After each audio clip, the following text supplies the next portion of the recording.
I've delved much deeper into the mental side of rehabilitation. I wrote a book on the topic, really the mental side of rehab, of injury. And the name of the book is Injury to Elite. But really, when I say injury, I'm referring to a mental injury, a physical injury, emotional trauma, really just a career that's injured, a relationship that's injured. It's really representing your life.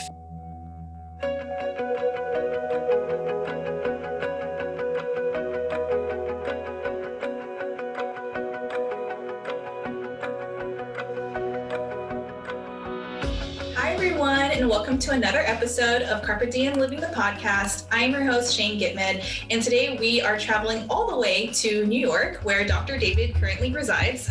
Welcome to the show. Shane, thank you so much for having me on. It's great to talk all things wellness, one of my favorite topics. Yes, and Dr. David has such an interesting background, so I knew I had to bring him to the show and share all his wisdom stories, especially since he worked previously with Major League Baseball. How was that with your career? It was an awesome experience. It was my dream come true. I grew up in New York, diehard Mets fan. I see you wearing the Giants shirt, which I love. And so when I finally got the job with the St. Louis Cardinals to work there, when you're a player and you can't get to that level that you want to get to, what's the next best thing? Well, usually the next best thing is working in that capacity. So that really became the dream for me. And it was unbelievable. I'll never forget, though, when my former boss hired me, Gary LaRocque, and he said, "Dave, we're going to expand your job duties." And at the time, I didn't know exactly what that meant. But the way I describe it to everybody is I became the lunch attendant, the bus driver, the school principal, the school nurse, the gym teacher, all above. So it was definitely working on a lot of things related to the medical aspects of players and the performance and all things under the sun related to how they did on the field and how their bodies and their mind ultimately affected that. So yeah, it was an awesome experience. Dream come true. Wow. And you worked there for 3 years, which I think is so awesome. In 3 years, that can fly by so quickly, but I'm sure there's all the games, meeting all the players. That must have been such a great experience. And currently you are focusing on being a sports performance-oriented physical therapist. So tell us a little bit about that, how you got into that field and, specifically working with athletes. I know you played baseball all of your life, so I'm sure that tied into everything. Yeah. So I've delved much deeper into the mental side of rehabilitation. I wrote a book on the topic, really the mental side of rehab, of injury. And the name of the book is Injury to Elite. But really, when I say injury, I'm referring to a mental injury, a physical injury, emotional trauma, really just a career that's injured, a relationship that's injured. It's really representing your life and the purpose in your life. For athletes, their purpose is performing at their best. So I was this really gung-ho developing physical therapist that was so tuned into the body and what devices we use to train and how I assess the athletes I work with and perfecting my craft there. I did a sports residency in New York at a really well-known place called Hospital for Special Surgery. And I was so fixated on the physical. But funny enough, I was a psychology major and I grew up with a father who was chronically ill. He had kidney disease and he had 2 transplants. His first transplant was in the 60s when he was like 17, 18 years old from his mother, lasted 27 years. He was on dialysis before that. Then 27 years later, I was around the age of 19, had a second transplant after being on dialysis for over a decade. And I saw the deleterious effects of illness and injury on his life, how it affected him, but mostly how his optimism and his perseverance through it really inspired me that, hey, we can take this and we can, not only did I use it for myself, but gave it to the athletes I worked with. So I was there working with the Cardinals for that first year and a half. And quick story, I see a player on the training room table. He signed for a good amount of money, but he wasn't doing great with his rehab. He had elbow surgery. And I see him sitting there kind of cross-legged on the table, and I felt his energy. I consider myself an intuitive empath, and I saw him there, and I just felt the negative energy, or that he was in a negative state of mind and emotion. And I had 15 people in the training room and I'm like going on the field throwing with people. And I'm like, I got to get all these players better. And the bosses are all breathing down my neck. And I missed it. I just tried to make light of it. I tried to cheer the player up. I'm joking around, which wasn't wrong, but I also didn't take him into the training room office and say, hey, player X, How are you? What's going on? Of course, we ask what makes things feel better, what makes it feel worse, in the medical world, but I didn't ask him the deeper questions. And I really got frustrated. I was frustrated with myself because 6 months later, when he transitioned out of that group, we found out one day we come in and a player attempted suicide, thank God, unsuccessfully. And a lot of it was related to his dissatisfaction with his identity, his career going south. And this happens in all careers. When we have an identity and a persona and an injury or an illness, whether it's a stomach issue and you have a career in business and how it affects your ability to meet with clients. As you know, in your world, when we don't have wellness, it affects us because our identity depends on our health. And so I missed it. And I really vowed to myself, I said, look, this is not who I am. I'm not somebody that misses these things. And so then I went on this journey of really building a model to help individuals through physical journeys on the mental side. What a testimony to that job, because for sure, we all know this, that mind and body is so connected.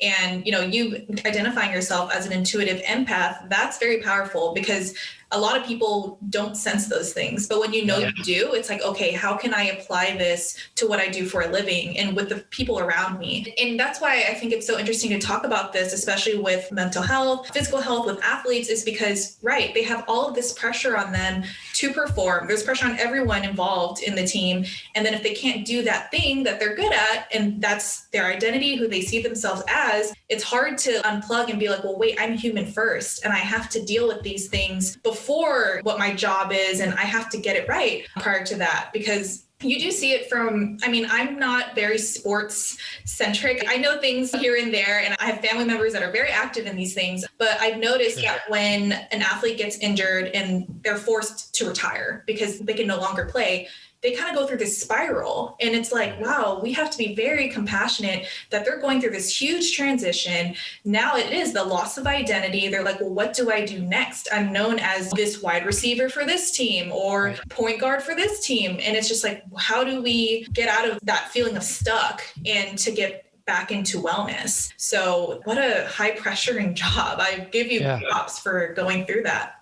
No, it's a challenge for everybody involved, mostly for the individual that's going through it. Because like you said, when your identity from being a child to the point of playing at a high level, whether it's high school, college, or professional or recreational too, when you love what you do and it's challenged, hopefully you love it, anything. It doesn't matter if it's a sport. It could be art and you have a shoulder injury. It could be art and you have an illness that affects your ability to create art. It really can be devastating.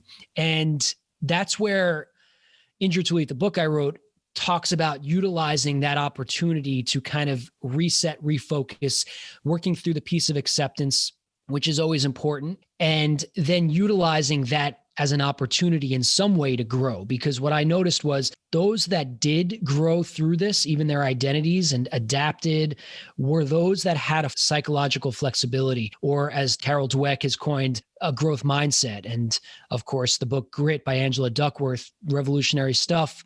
And I've integrated that whole entire concept behind overcoming illness, overcoming injury, teaching people to become more resilient, which I do believe people can learn even at an older age to become more resilient. I don't think it's a lost cause.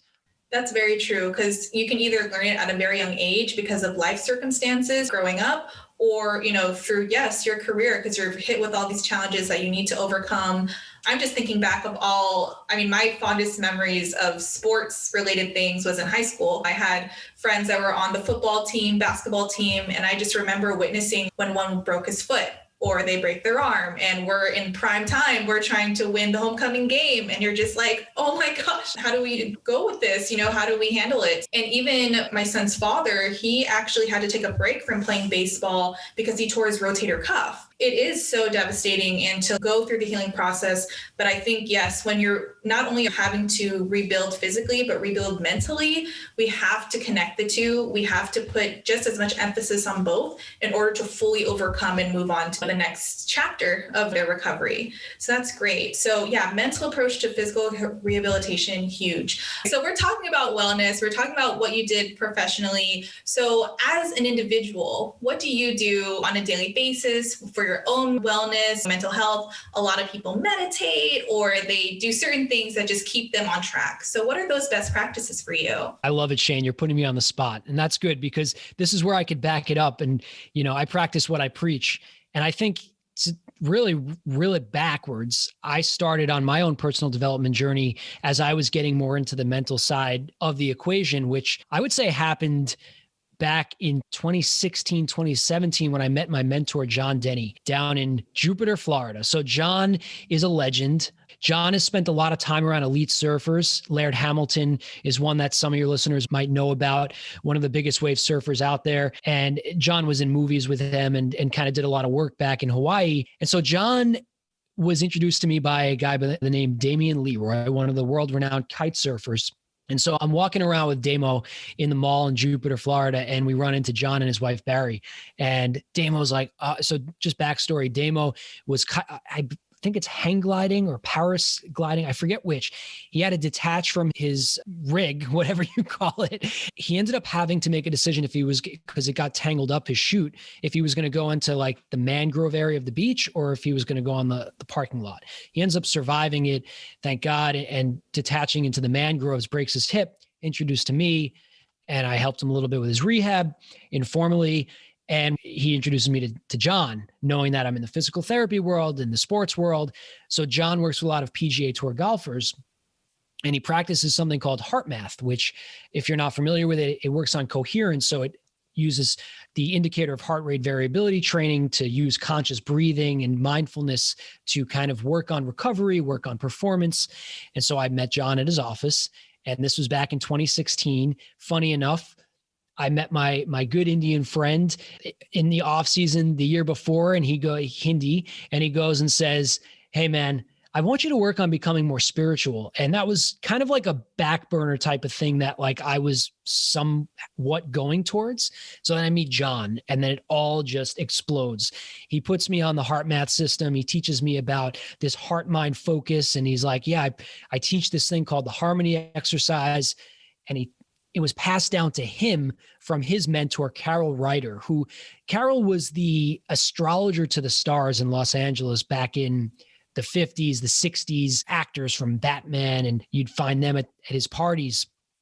And so Carol practiced this harmony exercise, which he taught to John, and it helped John get through some really tough times in his life. So he teaches me this, and that planted the seed. I was like, John, I don't know if this is going to work in baseball. Like, you're talking about professional athletes, you're talking about spirituality, you're talking about meditation. Now, remember, back in 2016, sports world, mental performance, spirituality, it was a few people that were interested in that. And so a few years go by, I move out to California. I always joke around like California zen me out from the New York in me. And when I was there and I was working on my brand, I was kind of struggling to get things started, the business side. And as you know, that's takes all the mental effort and performance that you could possibly have, just like for an athlete. And so I called John up and I said, hey, I'm trying to work on things. I'm trying to work with athletes in different capacities now. What should I do? And he goes, well, Dave, are you meditating? And I'm like, I've heard about Headspace and stuff. And he's like, well, are you meditating? And so he gets me on the harmony exercise, which is a guided meditation, 7 principles. He uses a lot of affirmations and things that really you utilize, not just in the meditation, but in your day. So this became a religious practice every single day. Before you know it, I was at my first Tony Robbins seminar in the beginning of 2019. And Brendan Bouchard high performance journals in front of me, and I'm tracking that every day. And I read this book, The Tools by Phil Stutz and Barry Michaels, changed my life. My fiance was in a dead end job, quit 2 days later, got her dream job. Just, after we were masterminding these principles we were learning from the book, and it was a culmination. And I finally came into my own and I said, all right, all of this is working for me. It's time for me to take this to the stage with my patients and my athletes. I'm not going to just be doing exercises. It's time for me to talk to them about their thoughts, about their thinking. And the rest is really history. But that is still to this day, harmony exercise every single day, 10, 15 minutes, a lot of reset breaths, conscious breathing. I've done a little more yoga over the last year, but the biggest thing I would tell your listeners and to you, Shane, is belief. I work on strengthening my belief every day. You don't get what you want, you get what you believe. And so I'm always focused on that. I love that. You're the first person, especially as a physical therapist, to apply the spirituality side, because I remember when even I was going to physical therapy for lower back pain. I've been in a couple of car accidents where I wasn't driving. I was the passenger, just saying. Right. But we were rear-ended. And so I would get really bad whiplash. And so when I would go to physical therapy, I was all focused on just the actual physical pain, but no one ever asked me what's going on with anything else, right? It's just that very surface level thing. So I think it's just so important. I think it's wonderful that you're applying the wellness on multiple layers of the person, because the more that I research this and talk to individuals from all over the world, that's the consistent thing I keep hearing. Everything is connected. Everything is connected. So I think it's funny how it planted a seed and you're like, okay, I got to learn all these things and apply it. And it's true. Once you have that belief and you start to see the results within you, you're like, of course, I have to share this with everyone that I know, because they're definitely going to see the results too. So I think that's beautiful. So that's really the start of writing the book Injured to Elite, which, one of my patients challenged me. He said he was a librarian in LA, which is a really good library system. And librarians are great people. Shout out to librarians. They really help in a lot of ways. And he's really smart. And he's like, you have a lot to say, but I don't know if you're going to write a book. I think you can, but he challenged me. Right. And I took that to heart. I'm like, you don't know me that well. And then I wrote the book. You could check it out on Amazon, Injured to Elite. It walks you through the different steps. There's a stepwise approach I take from acceptance and acknowledgement forward, and taking ownership and building your performance team, conversations with professionals, how to recover and how to guide your progression. So check it out. It'll explain a lot of that. But to what you were saying, a lot of my colleagues don't really spend enough time or energy on this whole thing. And just to drop a little research element to the people that are wondering the science behind it. So I had one of my episodes I did on my podcast with a scientist physician out of Australia, University of Adelaide. His name's Dr. Mark Hutchinson. And he's big into pain science, studying and researching the effect that medication could have. Take what you had, back pain. What does the narcotic actually do there? And his research focuses a lot on different parts of the brain we're less familiar with. One being the non-neural structures. So the whole adage of we use 10% of our brain came from a study, I think it was the 70s or 80s, not to quote me, where they found that 10% of our brain was made up of neurons. And the other 90% we just assumed we didn't use because we didn't understand what it was. And the other majority of the brain is called our glial network. So it's all this supportive tissue in our brain. And what Dr. Hutchinson found is Eastern practices and thinking and all of these different things that we've known to have an impact on our health has an indirect impact on biomarkers of health, blood markers of health. However, it's not directly through maybe the neural networks that we once thought it was. So we have an immune system in our brain we didn't realize. There's all these different things that it's taken Western medicine to quantify and objectify, but it's coming. So now when you look at all the mental performance and the level of spirituality even that's incorporated into wellness, it's not by no reason. It's because there is hard evidence to support its use. And so it's an exciting time to be in the wellness space. It really is. Right. I feel like there's so many breakthroughs lately. I feel like right now, so many people are just uncovering more and more truths, and we're just mind blown now. Yeah. For instance, for me, I'll give you one crazy example when it comes to pain and resiliency. So I have a toddler who got into a little accident recently where he injured his hand. And of course, as a mom, you're just like, oh my gosh, what is this going to do to his nerves? That's the main thing. Since I experienced nerve pain before, I'm like, is this going to affect him for the rest of his life? I don't know. And so thank goodness through Western medicine, they did the x-ray aspect of it, figured out nothing was wrong. But I'm like, okay, level of pain. But it's interesting to see even small children, how fast they bounce back. And we could definitely learn from them. They went through the experience, we handled it. And I don't know if you use essential oils. Do you at all? A little bit, yeah. I did an episode. Yeah. We had a former professional baseball player actually that came on and shared some of his experiences with doTERRA. Okay, amazing. So, because I know more and more people are understanding the benefits of essential oils, and there's a lot of mixed information. But during that process, especially when he got injured, the first thing I did was how do I get him to A, not freak out? He's just been injured. Two, to keep him mentally from panicking. And the one thing that helped him was lavender oil. Interesting. It literally calmed him down, and it's almost like the pain wasn't even there, even though literally you're looking at his hand and you're like, oh, I know that hurts, but it just completely wiped away the pain sensation of it all. So I think it's really interesting that through the different modalities that we have, through like breath work, essential oils, and whatever other things that people practice, it really can help you get centered and just bring you back to where you want to be, you know, as far as your success, you know, your physical recovery. I think that's so important.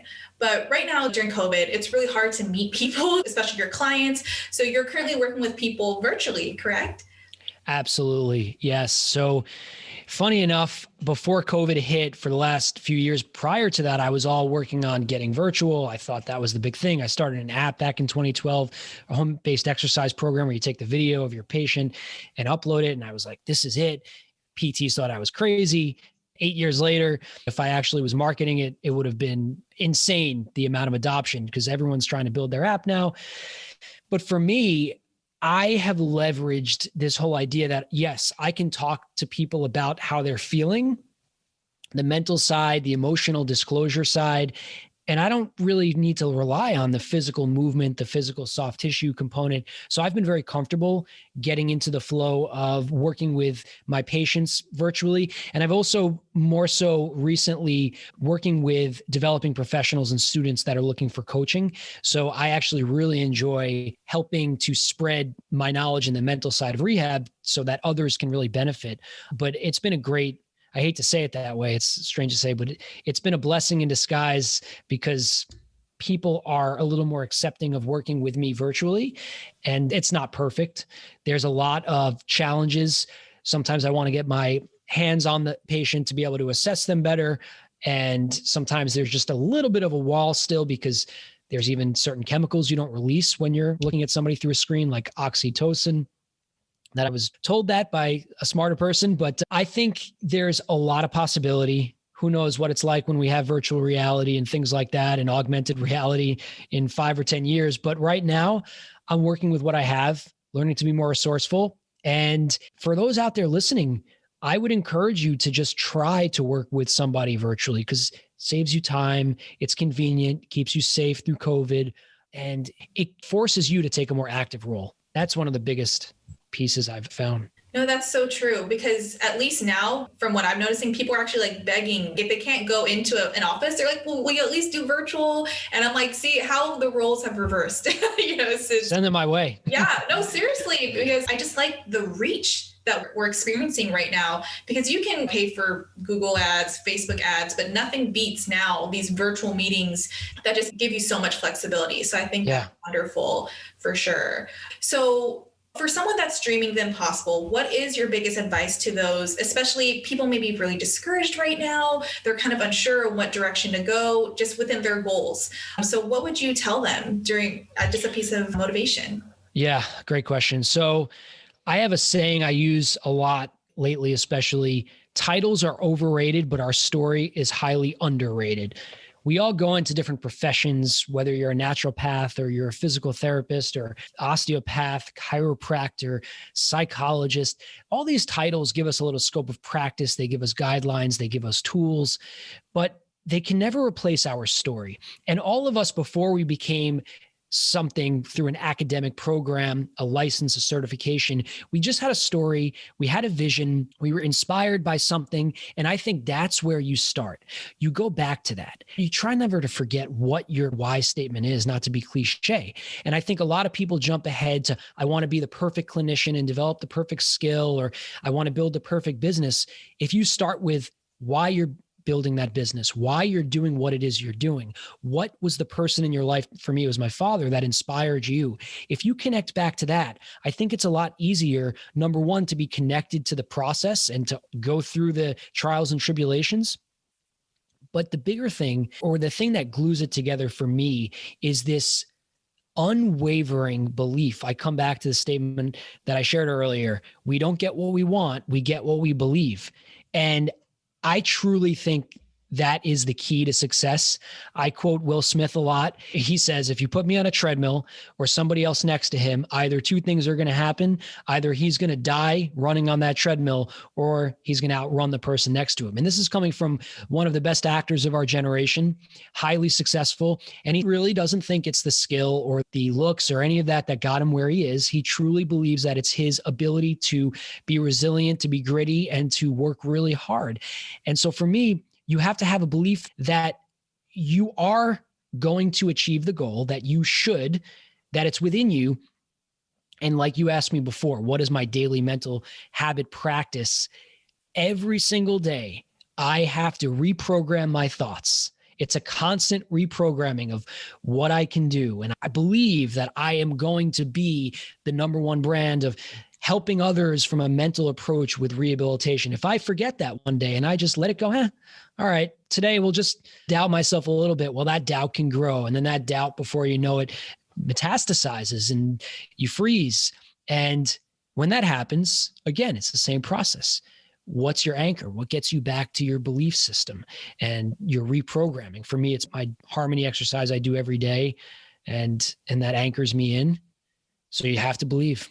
I love that you mentioned that, your anchor. And as you were speaking, I realized there's someone I definitely need to connect you to. My friend, Robert Mendez. He is actually, you may have seen him if you saw the ESPYs a couple of years ago. He got an award, and he basically started off as a football coach for a team down in Gilroy area. And he actually has no arms and no legs. He's in a wheelchair, an automatic wheelchair. And I met him through a family member. We used to go to Sharks games in San Jose. And right now he's been helping coaching with other major teams. And he definitely has taught me, if someone that has no arms and no legs, but he can coach football, because he knows it. It's all in his mind. He can put these plays together. He definitely shows us that anything is possible. He has this slogan that he says is called "Who Says I Can't?" And basically telling us that no matter what your circumstances are, if you do believe and you do want something, you can go out and get that thing and be successful. So I think you guys would be a great. I'd be honored to meet Robert. I'm sure I would learn so much from him. I would be honored. Absolutely. Yeah, I'll definitely connect you guys, because he's a force to be reckoned with. He really will just inspire you so much. So yeah, he's wonderful. You know, it's interesting you bring that up, because as a physical therapist,